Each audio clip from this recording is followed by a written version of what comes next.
भारत में खादी को आज़ादी के आंदोलन का आधार माना जाता है, लेकिन भारतीय समाज में आज खादी से परहेज और दूरियां बनती चली गई हैं। साथ ही विदेशी कंपनियां एडिडास और नायक के प्रोडक्ट भारत के बाजार में जगह बनाने लगे।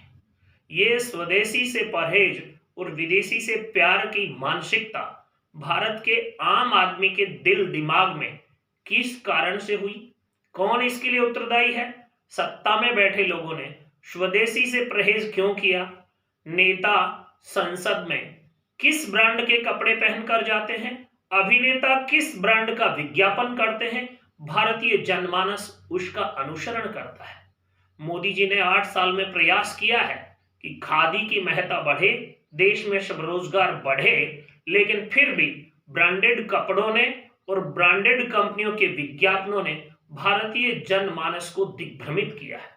कांग्रेस और वामपंथ जिस प्रकार का प्लेटफॉर्म डिजाइन करते रहे हैं, उसका परिणाम आज भी इस देश में इतना घातक हो रहा है कि सामान्य कपड़े पहनने के मामले में भी हम विदेशी कपड़ों पर निर्भर होते जा रहे हैं।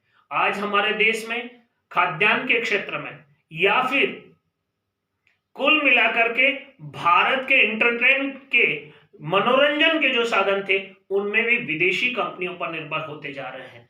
ऐसा कोई फील्ड नहीं है जहां प्रोडक्टिविटी जो है वो भारतीयों के हाथ में होती है, वहां संदिग्धता के प्रश्न खड़े किए जाते हैं।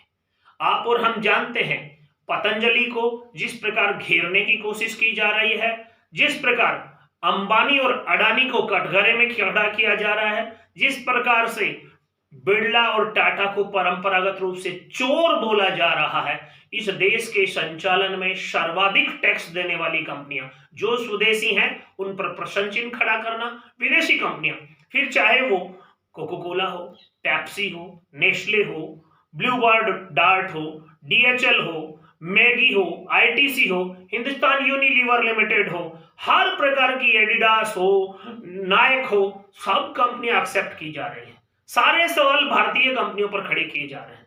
भारत के लोगों के मन में भारत को ताकतवर बनाने वाले लोगों के प्रति संदेह पैदा किया जा रहा है। मैं एक बात पूछना चाहता हूं, पतंजलि के बाबा रामदेव अगर बहुत बड़ा पैसा इकट्ठा करते हैं, वो विदेश नहीं जाएगा।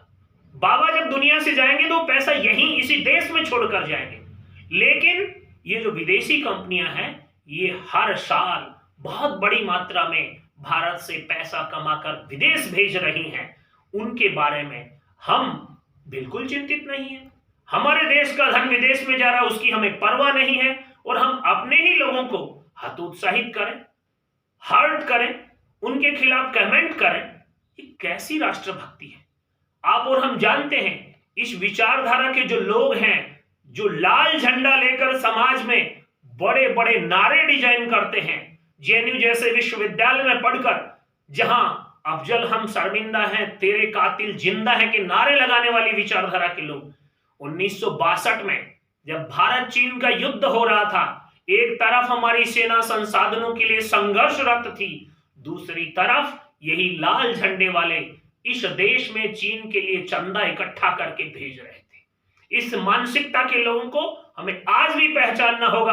आज भी हमारी सेना के, चाहे वो सर्जिकल स्ट्राइक हो, चाहे बालाकोट की घटना हो, सेना और सेना के योग्यता पर सवाल उठाने का काम वही लाल झंडा लेकर चीन के लिए चंदा करने वाले लोग कर रहे हैं। और तो और इस देश में आजादी के आंदोलन का संपूर्ण श्रेय अपनी जेब में डालने वाली कांग्रेस के अभी जो चीन के दूतावास में बैठकर राहुल गांधी और चीन के दूतावास के बीच जो समझौता हुआ, उसके डॉक्यूमेंट कांग्रेस सार्वजनिक क्यों नहीं कर रही? कहीं भी कांग्रेस का देश के लिए जवाबदेही का आचरण नहीं है।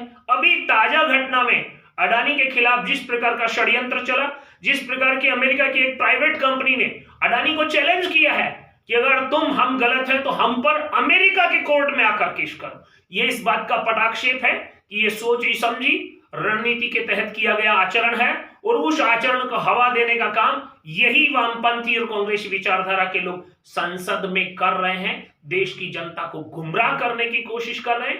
प्रत्येक राष्ट्रवादी व्यक्ति को ऐसे विषयों पर सोचने, समझने, मनन करने और प्रायोजित प्लांटेड के पीछे के एजेंडे को समझने की जरूरत है। आज दुनिया भारत से इस बात पर डर रही है कि अंग्रेज जिन्होंने 200 साल राज किया था, उनकी अर्थव्यवस्था से इस कोरोना काल के बावजूद, इस सारे संक्रमण के बावजूद, जहां दुनिया मंदी के दौर में फंसी है, भारत आगे बढ़ रहा है और भारत के ही लोग भारत पर सवाल खड़ा कर रहे हैं। कहीं न कहीं कोई साजिश और षड्यंत्र है। इतना कहना है, इतना सोचना है। आप तो ऐसे समसामयिक विषयों पर अगर चर्चा करना चाहते हैं, विषय बताना चाहते हैं, तो हमारी प्रतिक्रिया और टिप्पणी आपको जरूर देखने को मिलेगी। ITV राजस्थान पर देखते हैं।